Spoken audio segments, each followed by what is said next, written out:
যেটা করার দরকার আমরা আগামী সোমবার এসপি অফিস ঘেরাও করব আর বসিরহাট অবরুদ্ধ করে দেবো, এটাই আমরা বলতে চাইছি। পশ্চিমবাংলার মানুষ দেখুক, প্রশাসন দেখুক, আর অন্ধ পুলিশ মন্ত্রী এটাকে দেখুক, দেখার পরে কি চিন্তা করছে করুক।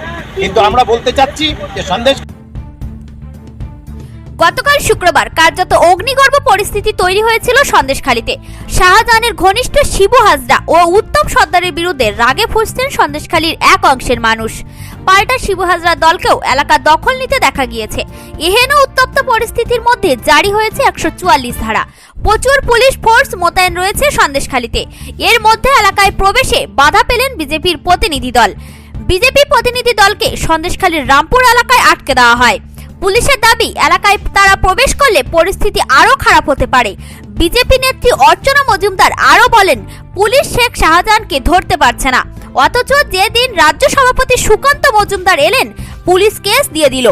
আমরা নাকি পুলিশ পিটিয়েছি, আমরা শুধু কর্মীদের পাশে থাকতে চাইছি। আমরা তো এটা ওখানে উত্তেজনা ছড়াতে যাচ্ছি না, উত্তেজনা ছড়ানো আমাদের কাজ নয়। আমরা আপনাদের সঙ্গেই কথা বলতে যাচ্ছি। বলো বলো,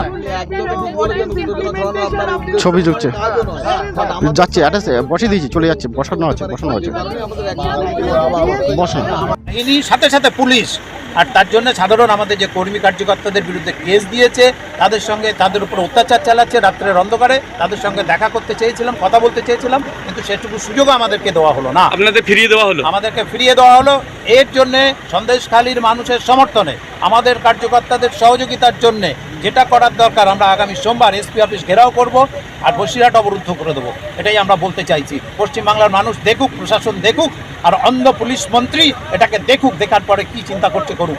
কিন্তু আমরা বলতে চাচ্ছি যে সন্দেশ এখন ভোলা মহেশ্বর এন্টারপ্রাইজ আপনার কাছে সমস্ত ধরনের বিশুদ্ধ পানীয় জলের ফিল্টার সুলভ মূল্যে বিক্রয় করা হয়।